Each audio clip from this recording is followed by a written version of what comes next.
오늘이 이제 사순절의 첫 번째 주일입니다. 사순절은 말 그대로 40일인데요. 부활절 4월 5일 전 4월 4일까지 지난주 수요일부터 시작되어서 40일입니다. 더하면 한 5, 6일 되는데 주일을 빼야 됩니다. 주일은 사순절의 기간이 아니고 기뻐하는 예배드리는 날이죠. 그래서 월요일부터 이렇게 다시 우리가 사순절의 기간을 또 갖게 되는데, 사순절의 진정한 의미는 우리 예수님이 십자가를 향해 고난당하는 그 길을 우리가 따라간다는 데 의미가 있습니다. 그래서 우리가 주님을 따라서 십자가를 지고 가는 그런 시간들이기 때문에 우리는 좀 더 경건하게, 또 세상의 쾌락을 멀리하고 고난을 우리가 기뻐하고 좁은 길로 가려고 애쓰는 그러한 시간들입니다.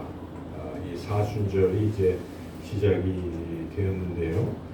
그래서 우리는 이 사순절 기간에 무엇보다도 예수님께서 십자가를 향해 가신 그 길의 발자취를 계속 따라가야 되기 때문에 어떤 길을 가시는 걸 알아야 되는데, 오늘 이제 그래서 매주 하나님 설교 말씀이 그런 주님이 가신 길을 우리가 따라가게 될 텐데요. 오늘은 우리 예수님이 공생의 사역을 시작하시면서 맨 처음에 하신 일이 무엇이었습니까? 마귀에게 시험받은 그런 일이었죠.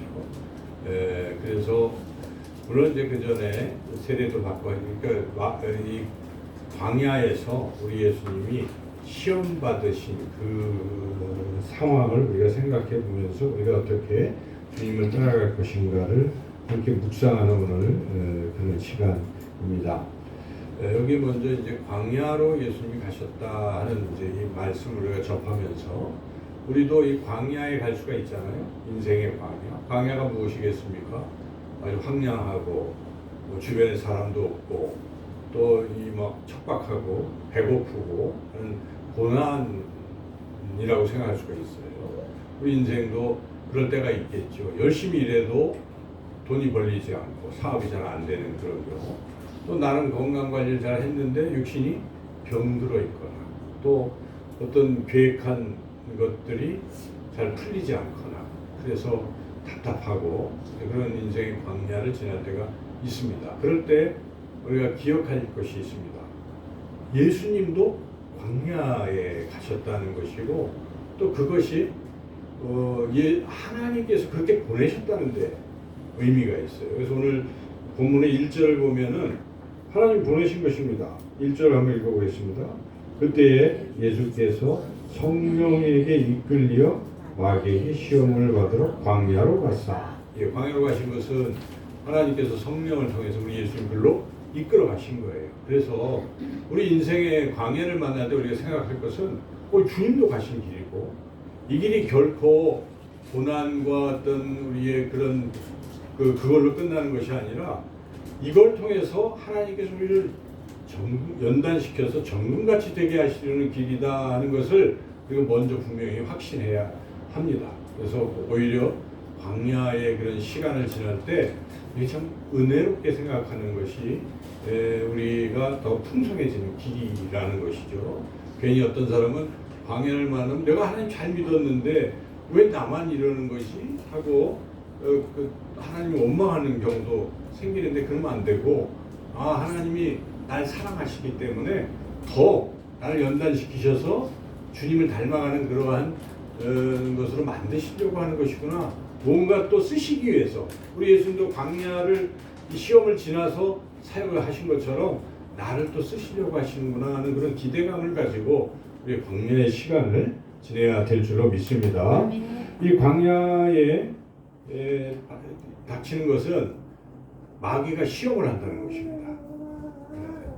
이 광야를 잘 우리가 견뎌야 되는데, 마귀는 네가 하나님 믿는 사람인데 어떻게 너한테 고난이 왔지?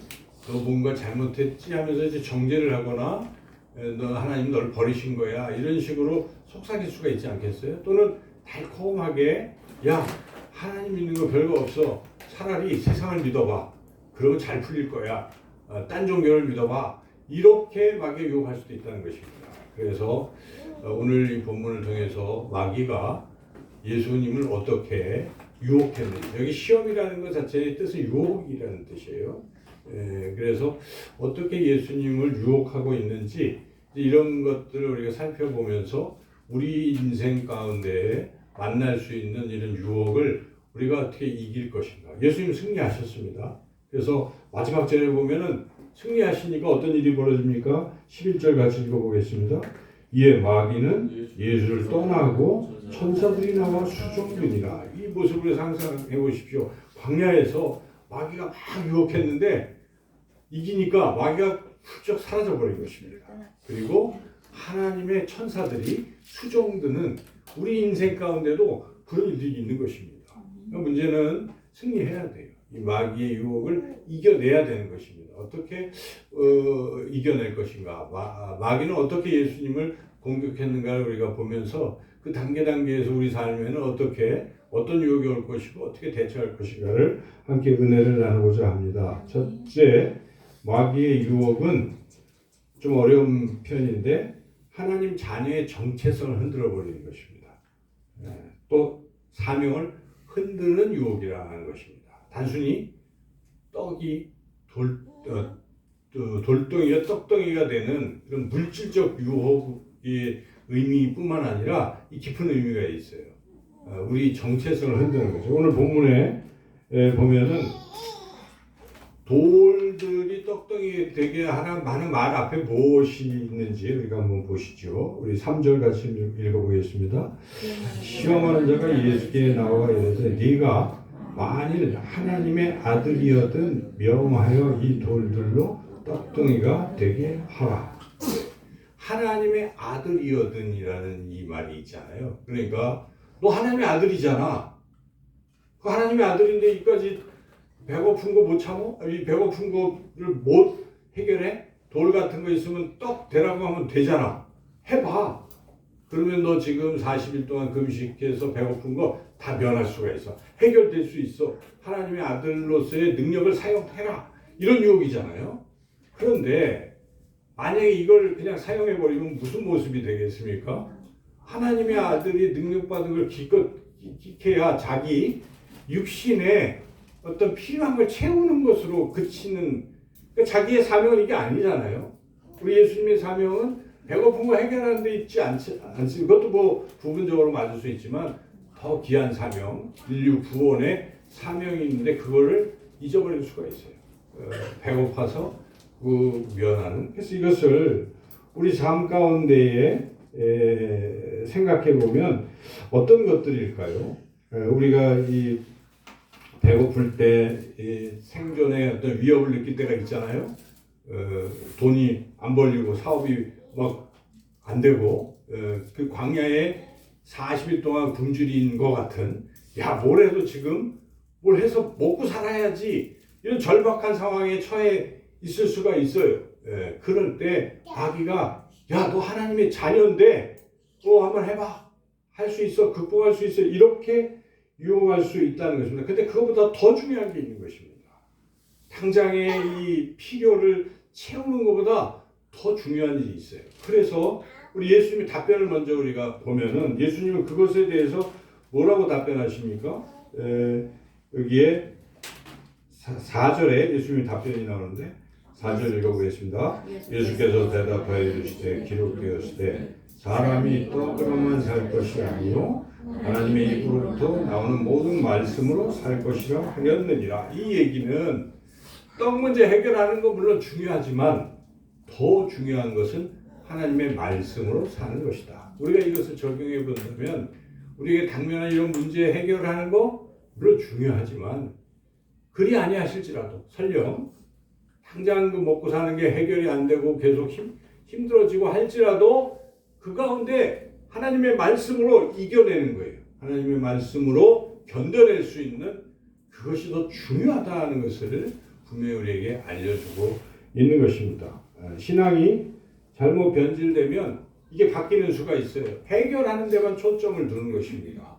이 배고픈 문제, 생존의 문제를 해결하기 위해서 하나님 믿는 사람들이 있어요. 물론 하나님을 믿으면 그런 게 해결이 되지만 그걸 위해서 우리가 믿는 것이 아닙니다. 설령 그게 안 돼도 그리 아니하실지라도 우리는 여전히 하나님을 신뢰해야 되는 것이고 우리에겐 영원한 생명이 있기 때문에 세상에 이것이 설령 이루어지지 아니할지라도 우리가 하나님을 우리가 경험하고 살아가는 것도 중요하지 않겠습니까?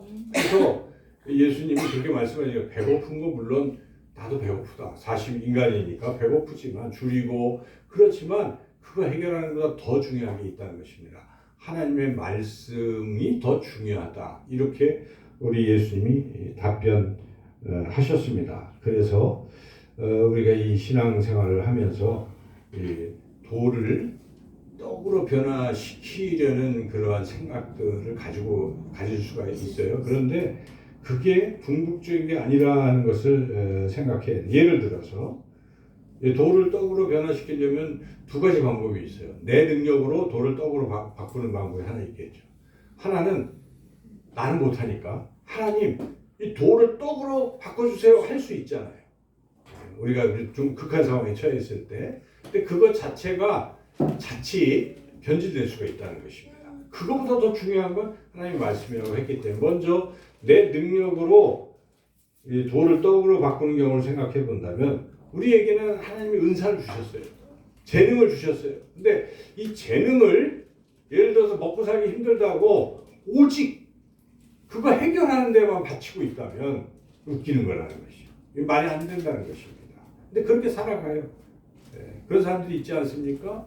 하나님이 내게 뭐 어떤 능력을 주셨어요. 뭐 좋은 머리를 주셔서 돈을 벌 수 이렇게 공부를 해가지고 그렇게 하는 경우도 있고 또는 어떤 재능을 주셨어요. 피아노를 잘 친다든지 여러 가지 재능을 주셨어요. 그런데 이 재능을 어디다 쓰느냐 이것입니다. 이 재능을 자기가 지금 호구지책을 위해서만 그렇게 쓰고 있으면 이게 잘못됐다는 것입니다. 그러니까 여기서 돌들을 떡덩이로 대라 하는 것에 대한 주님의 하나님의 그것보다 하나님의 말씀이 더 중요하다고 하는 것은 우리가 목적을 분명히 해야 돼요. 하나님 나에게 재능을 주셨을 때는 이것을 나 먹고 사는 의식주에 해결하는 데만 쏟아서는 안 된다는 것입니다. 하나님의 주신 사명은 주님을 위한 주님의 영광을 위한 것이 있다는 걸 우리가 먼저 생각해야 돼요. 만약에 그렇지 않냐면 우리가 하나님의 자녀인데 주신 능력을 주신 것을 오직 생존을 위해서만 쓰는 생존자로 그냥 전락해 버릴 수가 있습니다. 그렇지 않습니다. 우리는 하나님의 자녀로서 주신 사명이 있어요.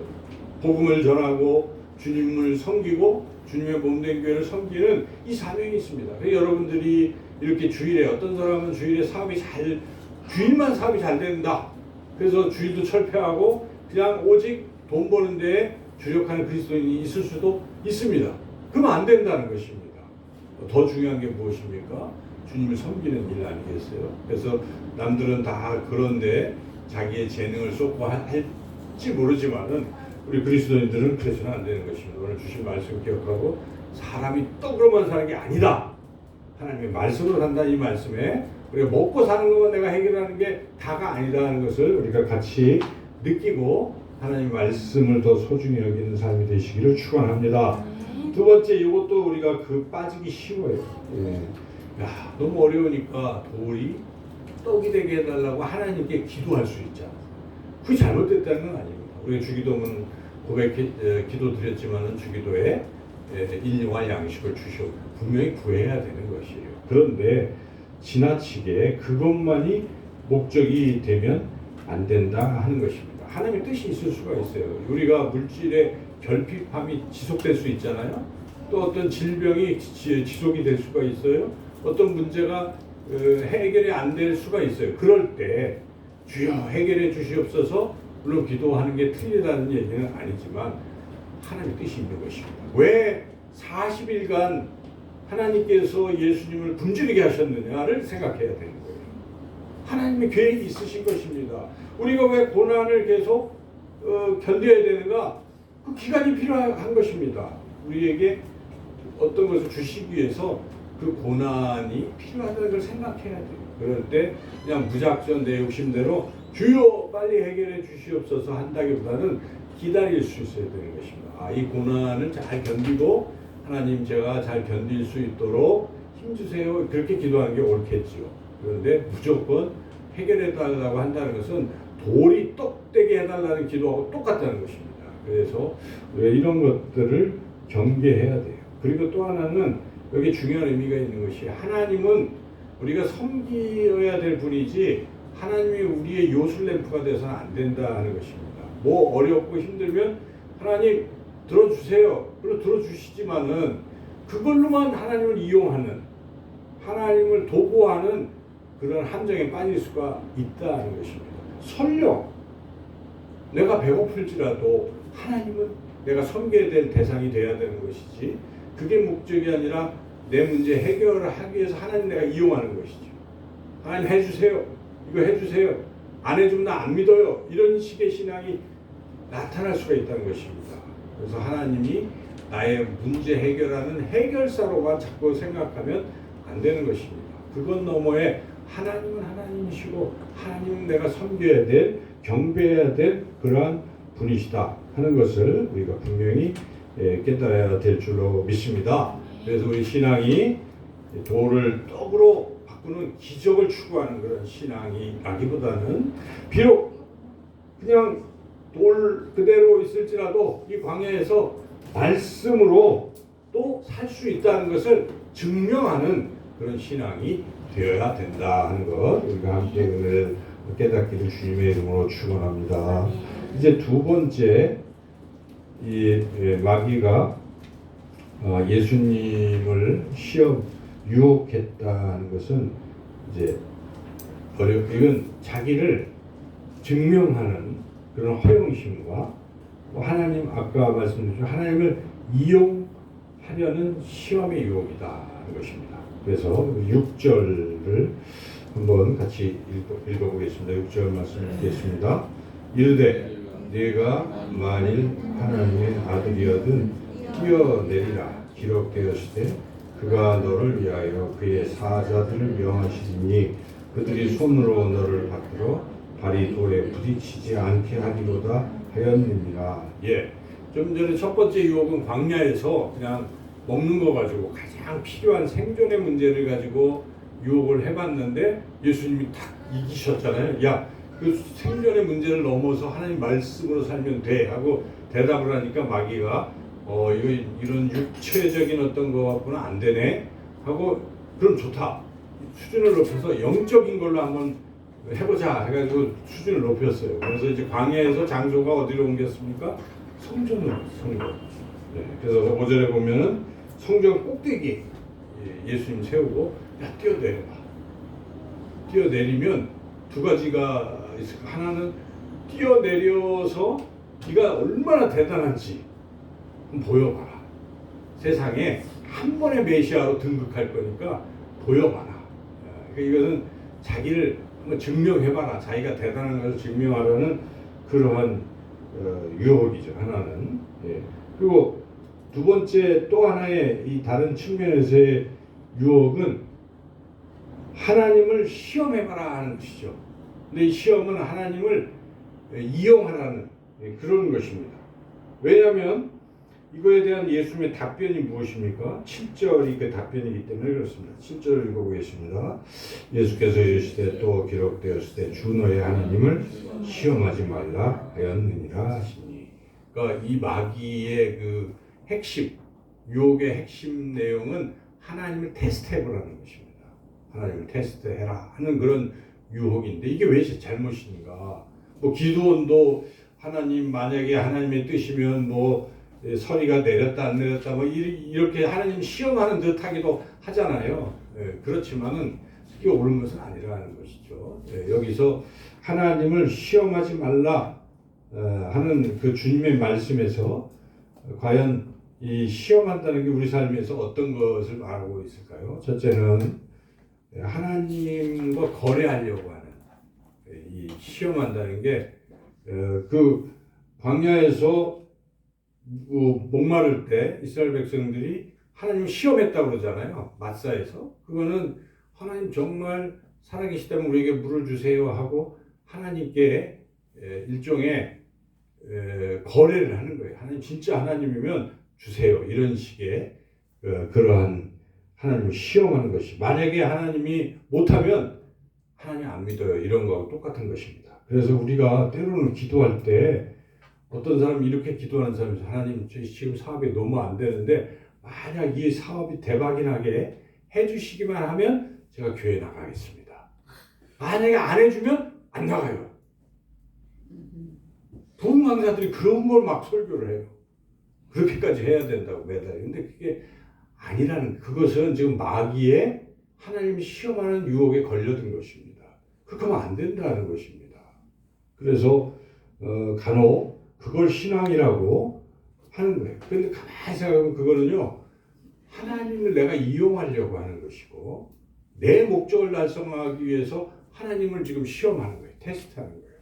그 신앙이 아니라 이런 마귀의 전략에 넘어가는 거예요. 그러니까 신앙생활 잘해야 되는 것입니다. 우리 예수님이 말씀하시는 참 뜻이 무엇인지, 그래서 절대 우리가 신앙이 그래서는 안 되는 것입니다. 또 어떤 사람, 이런 사람이 있어요.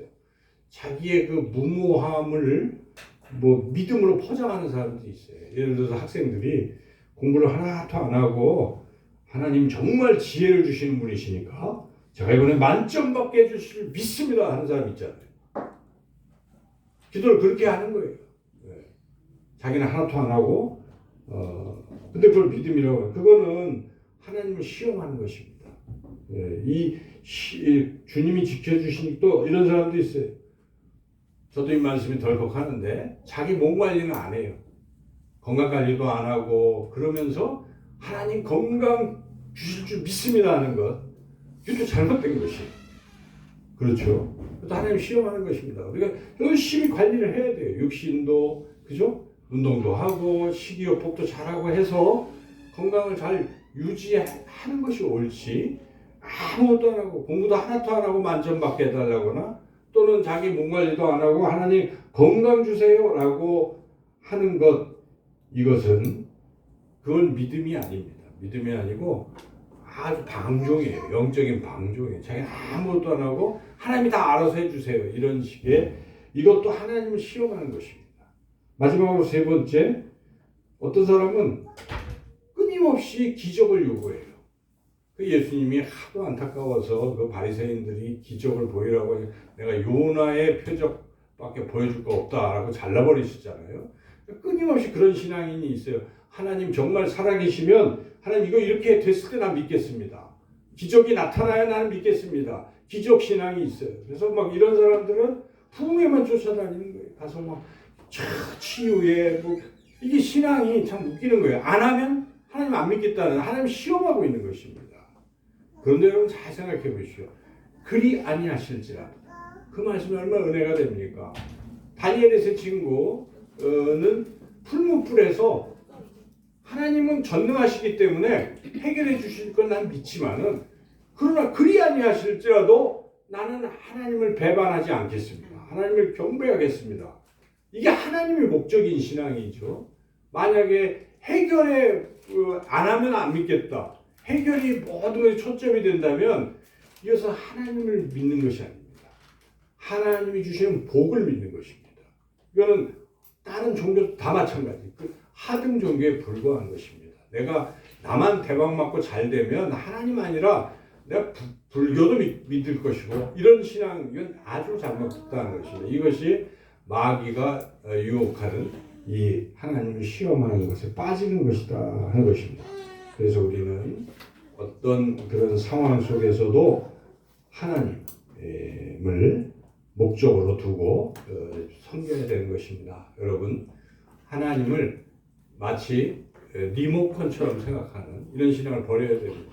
내가 원하는 대로 하나님이 다 따라오기를 바라는, 내가 이렇게 하면 채널이 바뀌는 것처럼 내가 기도하면 하나님 이렇게 해야 되고 저렇게 해야 되고, 그게 아니에요. 신앙은 하나님의 뜻이 무엇인지를 알게 해달라는 것이 신앙입니다. 하나님, 나를 통해서 이 고난 속에서 하나님의 뜻이 무엇이고 하나님 나를 어떻게 쓰기를 원하십니까? 라고 기도하는 것이 참 신앙인 것입니다. 그것이 하나님을 진정으로 섬기는 그런 신앙이다 하는 것입니다. 그래서 이 사순절 기간에 흔히들 어떤 기도의 제목을 걸어놓고 이게 응답되기를 바라며 40일을 체험해 응답되고 있어. 뭐 일견 맞는 것도 있지만 그래서는 안 되는 것이고, 하나님 이 사순절 기간에 제가 무엇을 해야 되겠습니까? 라고 기도해야 되는 것이죠. 하나님 이거 해주세요라는 것은 하나님을 마치 리모컨으로 여기는 신앙인데 그 지금 경고하고 있는 거죠. 그것이 아니라 하나님 제가 주님을 위해서 이 사순절 기간에 무엇을 해야 될지 알려주세요라고 우리가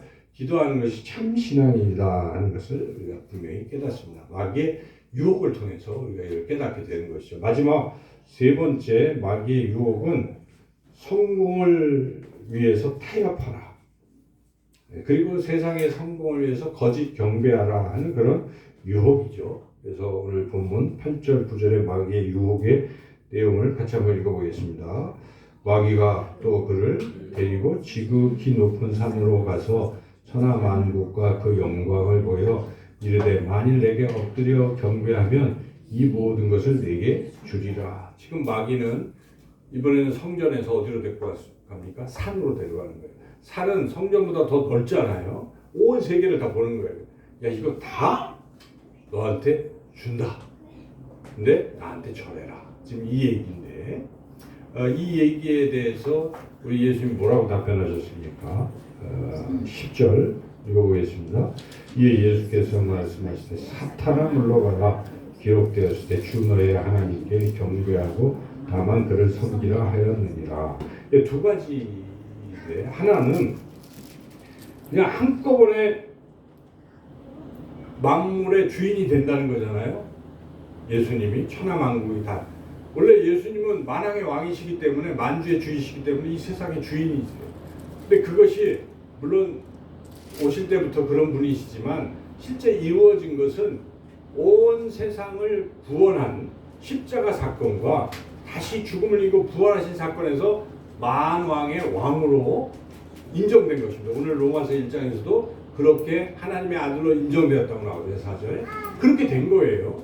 그런데 마귀는 야, 그런 지루한 십자가 과정 뭐 이런 거 필요 없어. 너 바로 되는 거야. 바로 지금 만왕의 왕으로 될 수 있어. 소위 지름길을 얘기해 주는 것입니다. 그래서 한꺼번에 되는 것입니다. 우리 달콤하잖아요. 뭐 과정을 겪지 않고 단박에 우리가 승진을 한다든지 단박에 사업이 잘 된다든지 뭐 단박에 병이 고쳐진다든지 이런 것들을 우리가 좋아하잖아요. 한꺼번에 모든 것 다 생략하고. 근데 그게 아니라는 것입니다.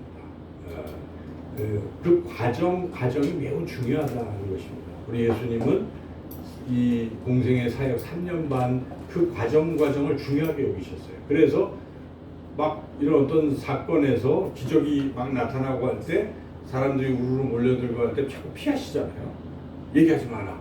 그 이유는 아직 때가 안 됐다고 말씀하시는 것입니다. 3년 반 뒤에 이 모든 기적도 베풀고 제자도 삼고 하는 모든 과정을 다 겪은 후에 때가 딱 되면 그때 십자가를 지고 가시겠다 하는 것입니다. 그 과정을 예수님이 되게 중시하고 계시는 것입니다. 그 때를. 그런데 지금 마귀는 그거 다 생략하고 십자가 질 필요가 뭐가 있냐.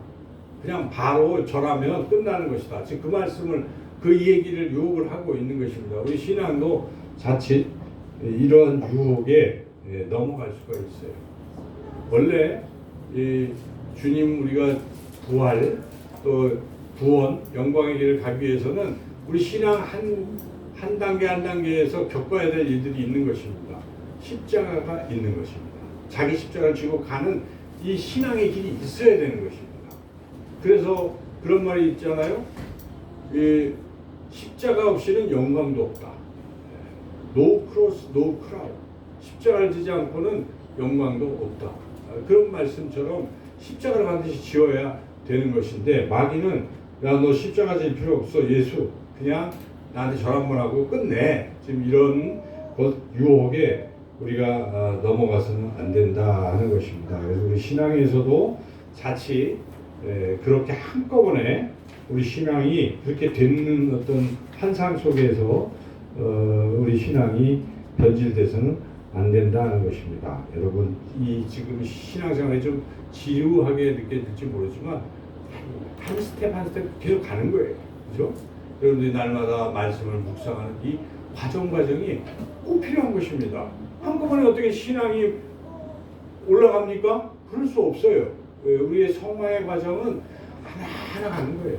그래서 주님이 가신 길처럼 우리가 말씀으로 내 삶에 잘못된 것들이 조정이 조금씩 되어가고 또 세상에 자기의 목적을 향해서 가던 인생의 방향이 주님을 위해서 뭘 해야 될까 생각하고 조금씩 실천해서 주님이 사역의 범위를 자꾸 넓혀주셔서 해나가는 이 지루하지만 이 과정을 잘 겪어야지 한꺼번에 마귀가 야 다 절 한 번 하면 다 네 거야 할 때 뛰어내리 그 절하는 이런 어리석음을 우리가 가져서는 안 된다 하는 것이 오늘 말씀입니다. 그래서 우리는 또한 이 세상의 시스템에 우리가 굴복하라고 요구하는 거죠. 이게 지금 마귀에게 절하라고 하잖아요. 마귀 우리가 눈에 안 보이니까 아이고 마귀에게 절한다는 게 어디 우사에게 절만 안 하면 되는 거지 이렇게 생각하는 게 아니잖아요. 그죠? 우리 안 하죠. 그죠? 제사 지낼 때 뭐 절 안 하잖아요. 그리고 어디 절 같은 데 가서 막 절하고 뭐 이런 거 안 해요. 그래서 나는 마귀를 절하지 않는다라고 착각할 수가 있어요. 여기서 말하는 마귀를 우리가 잘 생각하면 그게 아니에요. 세상의 시스템에 우리가 굴복하는 게 마귀에게 절하는 것입니다. 세상의 시스템이 무엇입니까? 야, 돈이면 다 돼. 세상의 시스템이에요. 그리고 높아지려면 사람들 밟아야 돼. 이게 세상의 원리예요. 그리고 힘이 있어야 안전해. 돈이 있어야 그래도 되는 거야. 뭐니 해도 돈이. 이게 세상의 원리입니다. 여러분 그런데 그리스도인이라고 하면서도 그 원리에 넘어가면 마귀에게 절한 것입니다. 우리 가치관을 우리가 심각하게 점검해봐야 돼요. 입술로는 주님 부르면서 사실은 돈, 권력, 또 성공의 논리의 노예가 되는 그렇다면 우리가 마귀에게 경배하는 것에 불과하다 하는 것입니다. 그래서 나의 욕망을 채우기 위해서 그런 세상에 타협하는 것. 마귀가 유혹할 수 있어요. 야, 한 번만 해, 한 번만. 오늘 주일인데 또 오늘 주일 범하고 딱 한 번만 하면 네 사업을 내가 번창하게 해줄 거야. 그럴 수 있잖아요. 마귀 유혹하는 거예요. 그럴 때 내가 손해보더라도 나 못해. 단호히 거절할 때 그때 놀라운 역사가 일어나는 것입니다. 그때 하나님 기뻐하시는 거죠. 근데 신앙이 그때는 한 번나 그래도 한 번밖에 아니야 하면서 그때의 마귀의 유혹에 넘어가서 성공했어요. 그리고 성공한 뒤에 더 하나님을 더 잘 섬긴다고 자기가 한다고는 하더라도 하나님은 아십니다. 그때 그 배신을 아시는 거예요. 그래서 우리는 그 과정이 중요한 거예요. 내가 손해보더라도 이겨내야 되는 것입니다. 마귀의 유혹을 내가 이기고 그것이 습관이 되는 것입니다. 여러분, 이 한꺼번에 우리가 순교할 수 없어요. 이 작은 일에 내가 순종할 때 그것이 누적이 되어서 결정적인 순간에 내가 주님을 버리지 않습니다 하고 생명을 바칠 수 있는 것이지 한꺼번에 처음엔 다른 건 자시자한 것은 다 불순종하다가 정작 할 수 있겠다 천만의 말씀입니다. 그러므로 우리는 이런 삶의 신앙의 사순절의 이 기간 40일 동안 자꾸 이거 훈련해야 돼요. 거절의 습관. 마귀가 뭐 달콤한 걸 유혹할 때 아니야 하고 거절하는 것을 해야 되는데 우리가 세 가지를 실천해야 돼요. 이번 한 번만 어기면 다 해결돼 하는 순간이 오잖아요. 그럴 때 딱 3초만 생각해 보는 거예요. 이 길이 십자가의 길인가? 마귀가 주는 지름길인가? 그거 생각해 보라는 것입니다. 다 지름길로 가고 싶지만 십자가의 길을 선택할 수 있으려면 생각해야 돼요. 그 순간 선택하라고 할 때 3초만 생각하면 성령의 역사하심으로 우리가 힘들지만 지름길 버리고 십자가의 길을 택하게 될 것입니다. 그리고 두 번째는 자꾸 생각하지 말라는 것입니다. 마귀가 자꾸 이렇게 유혹하잖아요. 야, 절 한번 해, 끝! 할 때 예수님이 생각해가지고 했던 게 아닙니다. 뭐라고 합니까? 그냥 여기 우리 다시 이건 꼭 읽어봐야 되겠습니다. 10절을 다시 한번 읽어보겠습니다. 이에 예수께서 말씀하시되 사탄아 물러가라. 여러분 이 중요합니다. 다 같이 따라서 해보십시오. 사탄아 물러가라. 사탄아 물러가라. 그러니까 막 유혹이 있을 때 야 이거 해야 돼 말아야 돼 하지 말고 이거 마귀가 주는 생각이야 하면 뭐 사탄아 물러가라 하면 물러갑니다. 이거는 실제예요. 그래서 우리가 기도하고 그럴 때 예수의 명언이 사탄아 물러가라 이렇게 선포하잖아요. 그 기도 꼭 필요하잖아요. 자기도 그러는 거예요. 자기가 그런 유혹에 자꾸 지금 왔다 갔다 할 때 뭐 생각해서 내가 해야 될까 말 그러지 말고 뭐 사탄아 물러가라 하면은 생각이 말끔해져요. 그래서 순종하게 된다 하는 것입니다. 그 다음에 이제 마지막 세 번째는 이게 좀 쉽지는 않겠지만은 일부러 손해를 보라는 것입니다. 일주일에 딱 한 번씩만. 더 많아지면 좋지만 그래서 일부러 손해를 한번 보는 거예요. 주님을 위해서 신앙 양심을 지키기 위해서 손해를 보는 거예요. 그런 순간들이 참 많잖아요. 그럴 때 내가 하나님의 자녀로서 나 손해 보지만 안 해. 하고 이렇게 그걸 하나씩 훈련해 나간다면 우리는 어느덧 그 주님께서 기뻐하시는 마귀의 어떤 것들을 물리치고 주님만 경배하는 그런 삶이 될 것입니다. 오늘 말씀을 다시 한번 정리해 보면 이렇게 우리가 하면 아까 읽은 대로 11절에 마귀는 예수를 떠나고 천사들이 나와 수종드는 그런 큰 역사가 우리 삶 가운데 있을 텐데 세 가지 원리는 떡보다 말씀을 선택하라. 우선순위. 두 번째, 나를 증명하려고 애쓰지 말고 하나님을 신뢰하라 하는 것. 세 번째, 세상의 지름길보다 십자가의 길을 가기 위해서 거룩한 거절을 하라 하는 이 말씀으로 저와 여러분이 이 광야에서 승리하신 예수님처럼 승리하는 삶을 사시기를 주님의 이름으로 축원합니다. 하나님 감사합니다. 주님 가신 그 광야의 길, 시험을 이기신 그 길을 우리가 또 따라서 오늘 이 한 주간 또 살아갈 때에 하나님 손해 보더라도 주님을 택하고 나아가게 하시고 주님이 주시는 복보다는 주님을 우리가 더 생각하고 또 세상의 당면한 문제에 해결하기 위해서 세상에 타협하지 말고 우리가 하나님의 말씀을 따라 살아가게 하여 주시기를 간절히 원하고 예수님의 이름으로 기도드리옵나이다. 아멘.